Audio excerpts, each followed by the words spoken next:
remiss, and my children would be not letting me back home if I didn't say hi to you. What are their names?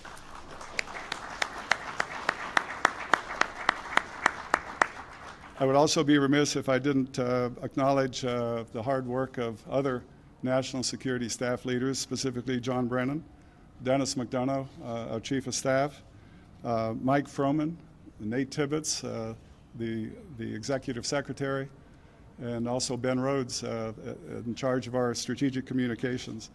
I'd be remiss if I stopped there. If my values were limited to personal moments of prayer or private conversations with pastors or friends,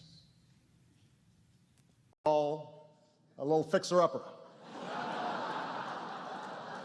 Statements are highly awaited, that it would be remiss if I failed to let you speak sooner. Mr. President, God bless you. Now, before we actually present this award, I would be remiss if I didn't take a moment to honor the man who made this all possible. From the bottom of my heart, thank you for your continuous effort to achieve peace in the Middle East. Thank you so very much. We appreciate it. Thank you. I'd be remiss if I did not mention that I'm proud of both of our teams at the Olympics.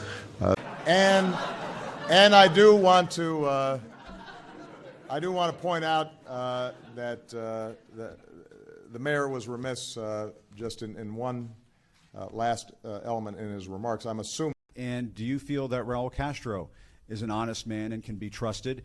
And I would be remiss if I didn't ask you about another Secretary of State, Hillary Clinton, who's expected to announce her campaign for the presidency tomorrow.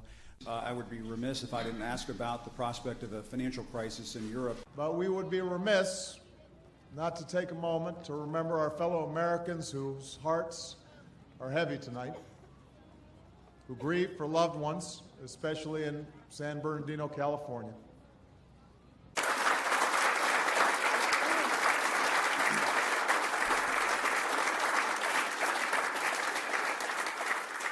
Now, I would also be remiss if I didn't make one more toast this evening, and that has to do with Vice President Joe Biden.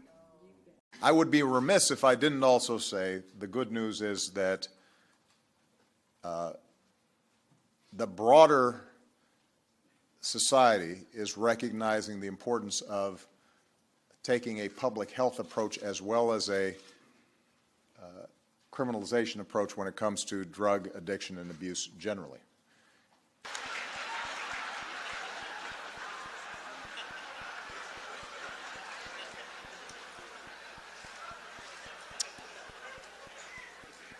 Also, I would be remiss, let's give it up for our host, Larry Wilmore.